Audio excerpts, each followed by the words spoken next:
Hello everyone and welcome to my YouTube channel. This is Lydia here with your full moon reading in Capricorn for July 21st, 2024.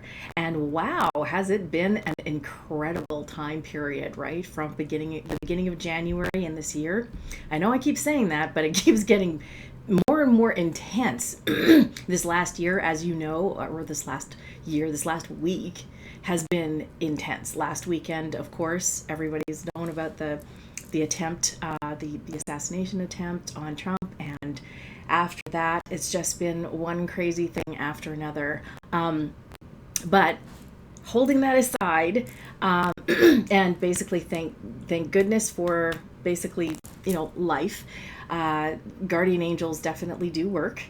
So I just wanted to mention that this time period is going to be very, very intense. Between this full moon, it's major. It's a major full moon. Why that is, I'm going to tell you that basically being in Capricorn, there's also a number of astrological aspects that are lining up and or going retrograde, Mars being one, shortly thereafter, and we are looking at a very difficult time. But having said that, when we talk about difficult, and I say difficult, I mean that it's challenging in the global arena, but that doesn't mean that it has to be that you need to take it super seriously to the point where you get stressed over it or anxiety. What I'm saying is this is a test for us as starseeds, as beings of light that are here doing a major service in bringing light and enlightenment onto this planet, as well as the planet itself, for herself also raising in consciousness.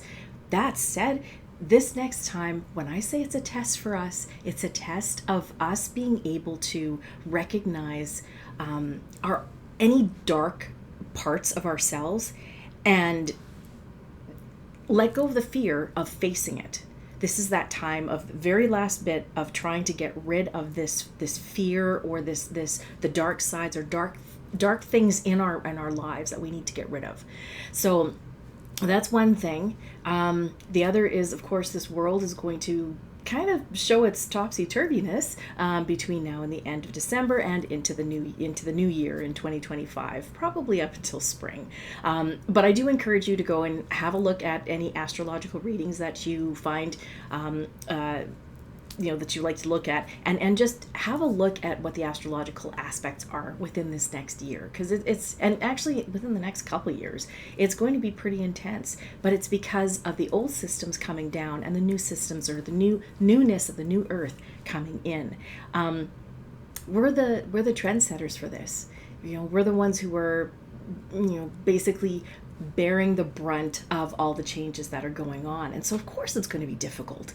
So having said that, let's take a look at the reading. The first thing that we have, the first thing I want to mention is that we're going to be taking from the 3 cards from the Starseed Oracle by Rebecca Campbell. And what I love about this is that it's basically tapping into our cosmic origins. And because that is something I want to mention, is that it's becoming more and more blatantly obvious that we are not necessarily from here, that we have cosmic portions in our DNA. That said, we are closer to spirit than you could ever think of. So that is, it's the most important thing to recognize, that you are way more than you think you are. And let's go ahead and get right into this. The very first card, I've chosen all 3 cards, but I haven't actually looked at them yet. So let's look at them together. The first one we have is Star Bathing, Light Body, Crystal Grid, Transmission, Activation. Now, what I'm seeing here is when we talk about star bathing, we're activating, if you want to call it activating, it's more, we're basically moving forward in our light body. We are increasing the light within our body as we deal with our guck, anything that's happened in our past in this lifetime or in incarnations past. Then once we start to really look in deep as to where things are originating from, unexplained fears, the anxiety that you might get from being in certain situations or around certain people, getting just to the bottom of everything, that once you start to resolve that, first it's awareness. It's awareness of, oh, okay, well, this is a trigger. Why is it a trigger? Then find out, okay, if there's the why of the situation, does it have something to do with right now how you're feeling, or how somebody else is feeling, and imparting that that emotional energy onto you? Is it your emotional energy, is what I'm saying? Or could it be something from the past and or past incarnations? Does it feel like it's coming from this life or in other lives? And I don't know how to really explain it, but when it's from this particular lifetime, it feels closer. That's the only word I can think of. It feels closer. It feels like it's that there's a sensitivity to a circumstance or an energy that just makes you feel like, you know what? Yeah, it's not that far away. And if you feel that the trigger happens to be, or the origins happen to be from a different lifetime, then it does feel like it's almost an imprint. It's like a shadow. And you're looking upon it, just that's kind of how I could describe it. It's just a little bit further away. So that's something that we're dealing with. What happens when we resolve these situations is we let go of light. We might not actually see this, but always think about the fact that everything is light.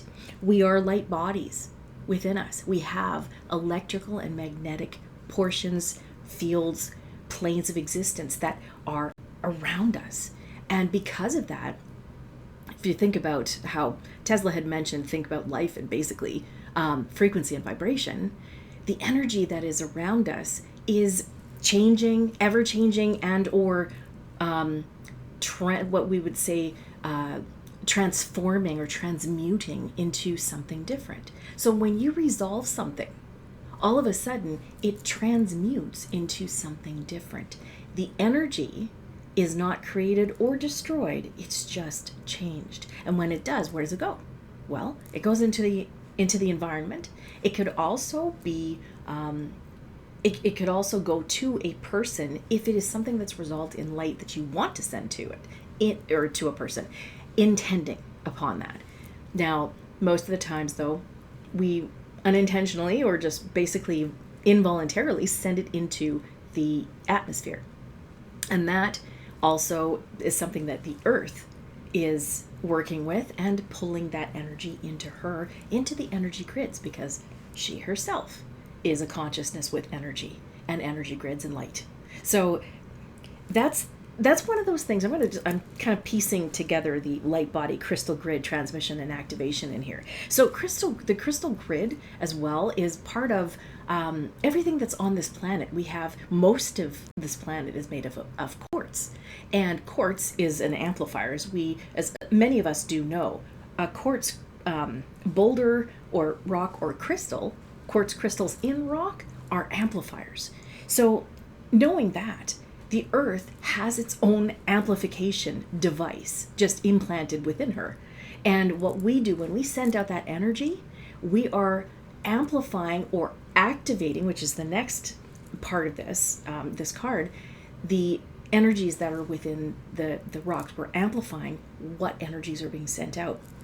Now, these energies are of love, of compassion, of kindness, of basically a heartfelt. Any type of heartfelt energy is of love. Varying stages of love, varying types of love, but it's of love. When we send that energy out and it's amplified, we are starting to heal the world. And it's because we have healed ourselves within. So it starts with us. That part is transmission. We're transmitting it into the rest of the world. And the activation portion, many people do believe that we are activating certain parts within us. And I think maybe in some cases, maybe we could have used different words for it as well. Because activation, some people also believe that activation is not the right portion, that we don't activate anything in particular, but what we're doing is we're working on ourselves, letting that resolved energy out, and we evolve through that. So having said that, the activation part is not only us starting something, it is letting go of something that's within, that's not necessarily needed. And this is exactly mirroring what is happening on the outskirts in the global arena. So knowing that we are in this very, very crucial transformational stage between, especially between now in the coming year, into the spring of the next year. We're in Capricorn, I believe, for the second time. Excuse me. We're in Capricorn for, I believe, the second time, and it's one of these time periods where, if you think about Capricorn, there's a kind of a ambition. There's motivation to do certain things. But there's also fixed. It's sort of fixed in a certain way. So in some cases, what we need to do is kind of let go of our fixation on something, or kind of be a little bit more flexible for certain situations, whether it is it's something being told to us that triggers us. Be flexible in your thinking and in your heart, and recognize that it is a trigger, and say, why is it a trigger? That's, again, going deep. Now, so it's at this point, we're entering that stage of going deeper into finding out what the problem might be so that we can resolve it. Okay, so that's a first, and this is, again, perfect for the full moon, because you let go of one thing to bring in new energy. It goes deeper, right? So let's go into the second card. Surrender to the sweetness. Venus energy, pleasure, joy, make love to life. Now, I love this card so much, just because when we surrender to the fact that we are beings of light that are abundant, we are meant to be abundant. We are meant to touch on the sweetness of life, rather than wallow in the energies of the emotions that come from the duality that is on this planet. We start to recognize more and more that our abundance is us. And I have to tell you, like, today has been a very interesting day, where I've had more gifts and or things happen to me because I'm actually noticing more synchronicities today than I have in this last week. And it's been wonderful. Like, it's been a wonderful, wonderful day. I'll say it that way. I know that there are things that are going on that are around me that are not so great. I know that 100% in this world, and my heart goes out to the people and to the events that are happening.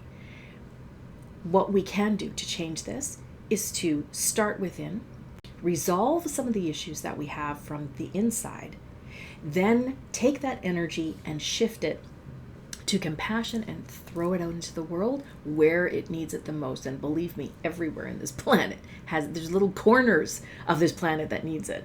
So surrendering to the sweetness, when you let go of that energy of taking care of something, a dark issue that's clouding you, or something that's bringing you stress, anxiety, bringing you down, then you start to recognize the joys in life. You start to recognize that you are abundant. You start to realize that there's more joy in your life.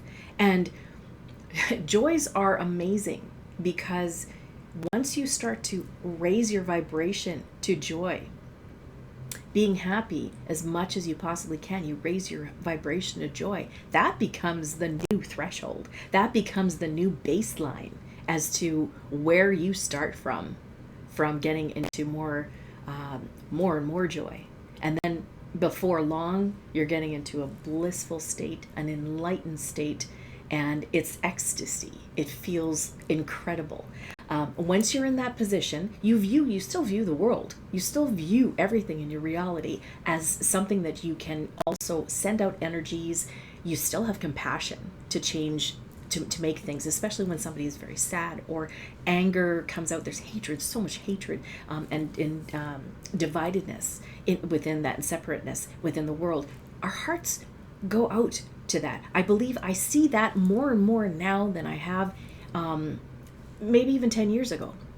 The compassion for others and to send out that heart energy is more so now than it was before. That is the product of our evolution and our evolution of consciousness, which is continually changing, upgrading. The vibration is on this upward trend. And I'm going to tell you, between this full moon and the next full moon in the next month, in August, we're going to see a jettison in the way that we think, in what we feel, the upgrades that we feel like we were going to be getting from spirit and from around us.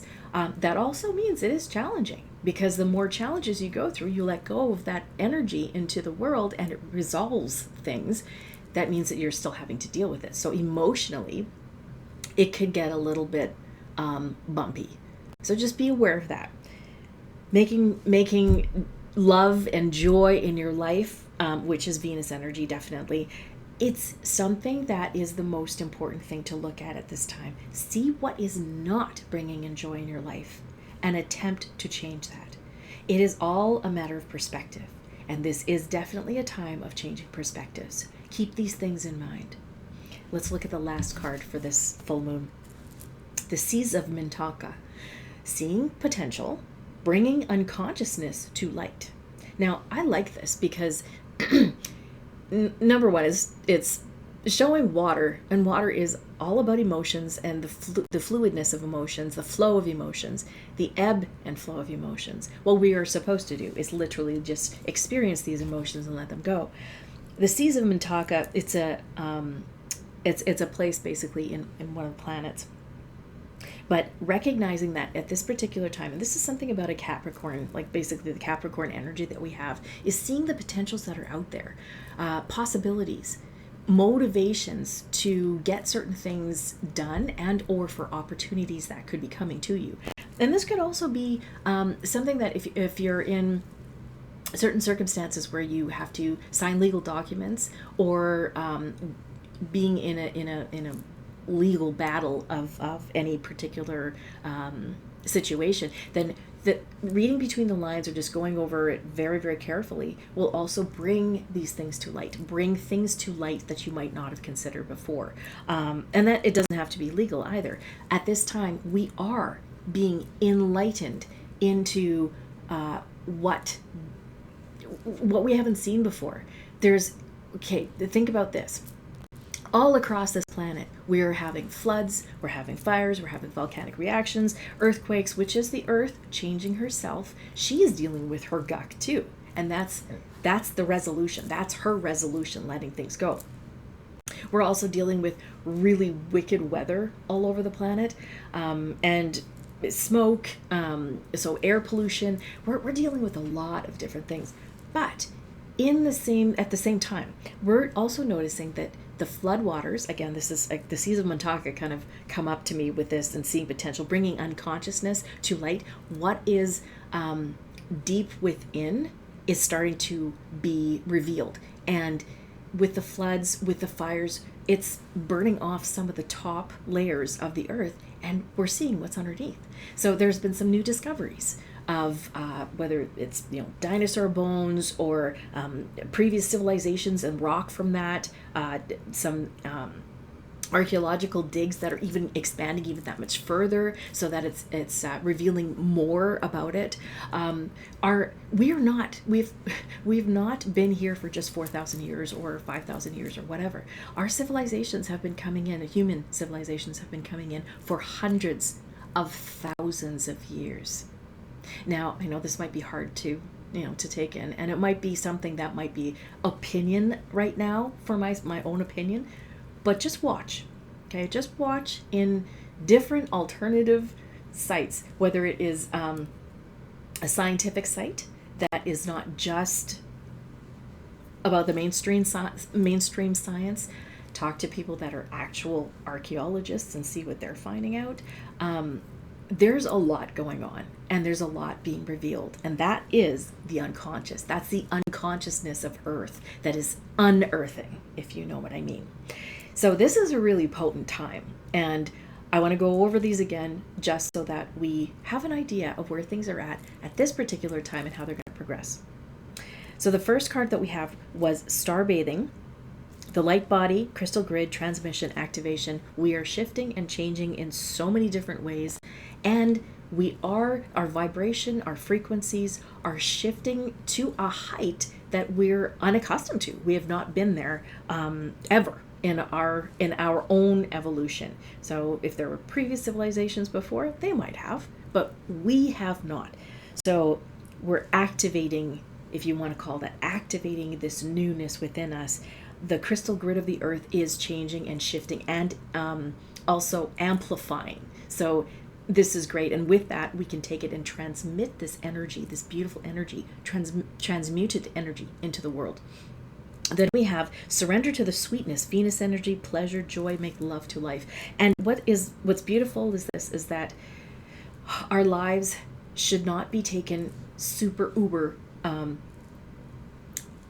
sensitively and or too much, like taking it too seriously, because if we do, then we get caught up in all of the duality parts, the secondary parts of what we're here for, and that would be other than love. Any type of emotion that's other than love, we get caught up in that, and that's not fun. That's suffering. That's literally worry, a kind of a suffering situation where you don't want to be. So what you want to do is increase the numbers of times that you're happy, grateful. Absolutely be grateful for whatever you have. Notice the gratitude, and that will bring joy. That will level you up more and more to bringing in joy. Know that life is there for you. It's happening for you, in front of you, and not to you. It's the reason why that's happening is because of the fact that you're on a journey here. You are learning a lot. And so it's there for you to learn from. Then the last card that we have is the Seas of Mintaka, seeing potential, bringing unconsciousness to light. There's so much that is happening at the moment that is allowing us to have more potential, letting go of anything that is that's in the past. Allows us to have a fresh new set of eyes, a new perspective to allow for more potentials. And when you see the synchronicities that could be happening around you, then you start to increase the potentials for opportunities to come to you. And believe me, it works. This is also very highly manifesting time. So especially when it comes to the full moon, we're ending cycles. So completion. We're completing a state of karma, for example, letting go of some karmic experiences. This is the most wonderful time to do it. And because the full moon is in Capricorn, we're going to feel it. I mean, if you haven't felt it already, the sensitivities to the full and the new moons and any eclipse, any solar flares, anything that is cosmically oriented, we are going to feel it more and more because we are becoming more aligned with the solar system, the galaxies, the part of the cosmos that is within us. That could be what you would call an activation. We are activating the parts within us by letting go and dealing with the stuff that we need to become more aligned with that of the cosmos, which is more aligned with spirit. So I really, truly hope that you have a wonderful full moon in Capricorn this July 21st. And also paying homage to the full moon in some ceremony, the way that you can, like in whatever way that you can, between, full moons and new moons, any type of celestial events. I encourage you to do that because it also gives gratitude. It's what our ancestors used to do. And this is something that we really need to take back, taking back our power. So having said that, if you haven't liked this video or subscribed to my channel, please do, because I'm definitely planning on posting a whole bunch more of things. So, and also, if you haven't gone to my website, takebackyourpower.live or live, then do so and sign up for a free newsletter that I have that's going out every week, so that you know with a channeled message and a card reading what's coming up in the next week, because it's going to get pretty interesting, really quite interesting. So once again, thank you very much for watching. I hope you have a wonderful full moon, and we'll see you in the next video. Bye for now.